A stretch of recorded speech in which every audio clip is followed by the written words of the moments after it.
Live from the Wigwam in Phoenix, Arizona, it's theCUBE, covering Data Platforms 2017. Brought to you by CUBE.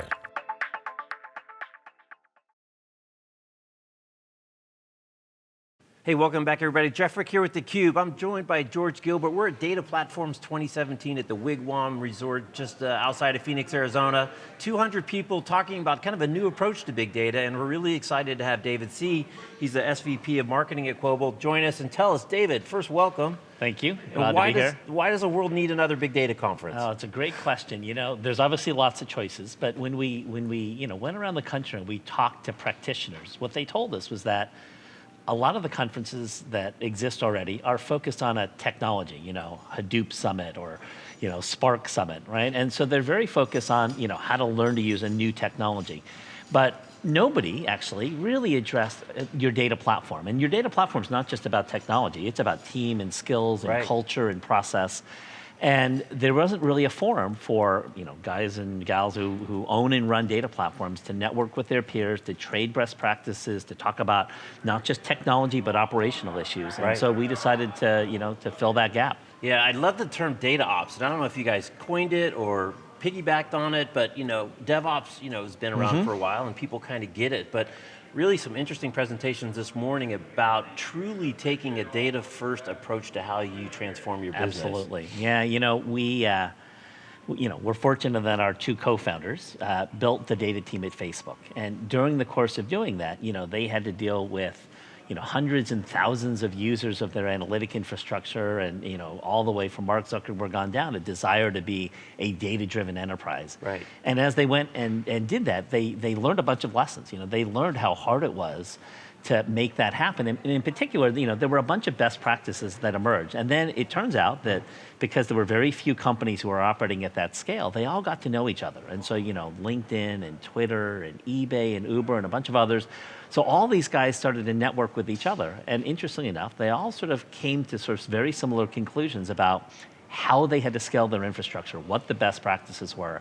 And so, we took the step this past year to write a book, right, about data ops and about the sort of organizational and cultural shift that you have to make in order to scale big data and analytics across your enterprise. Right. There's a lot of great questions today too were about culture and fit and changing behavior and how do you measure success? Yep.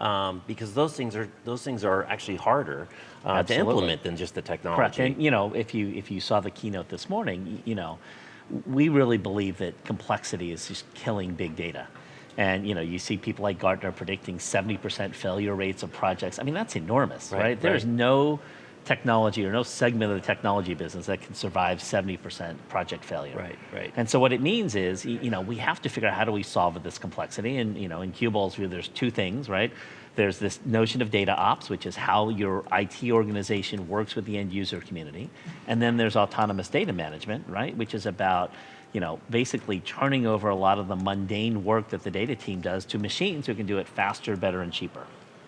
So let's drill or peel the onion on that one. Sure. It sounds like, most of the consumer web companies that were involved in the early Hadoop related or big data related technologies and open source them, they sort of brought a new technology out to the marketplace that mainstream organizations ideally would be able to adopt. Right. But it sounds like you looked at that and said there's a missing ingredient, which is the simplification of the admin and eventually, I guess, a developer experience. Right. And that affected what you built. Absolutely. When we looked at sort of where we could help customers the most, it had to do with data teams basically playing defense all the time. What do? They walk around and they get workloads to run, but they're under budget pressure. They're debugging pipelines that are blowing up. They're getting yelled at because somebody's report's too slow or a dashboard didn't get updated. And what they want to do is focus on helping to create amazing business outcomes. And one of the things that I thought was interesting this morning was every speaker, whether they said it explicitly or implicitly, talked about how their data platform was a strategic mission critical asset that was central to the competitive strategy of their company. So that's what the data teams want to do, that's what they should be doing. But in order to get there, they have to get themselves out of the weeds.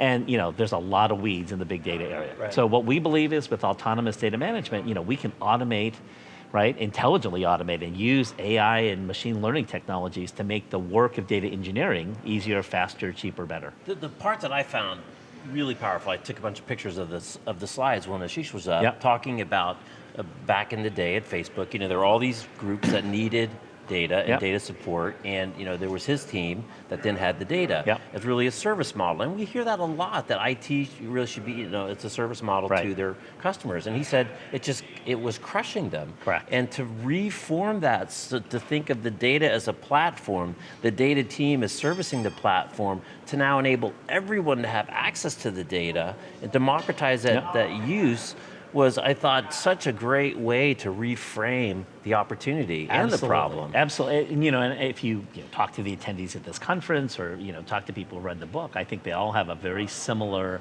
sort of reaction, which is there's a bunch of sort of slightly counterintuitive behaviors, right? Like decoupling your IT team from from the end users and treating the data team as sort of a platform building team.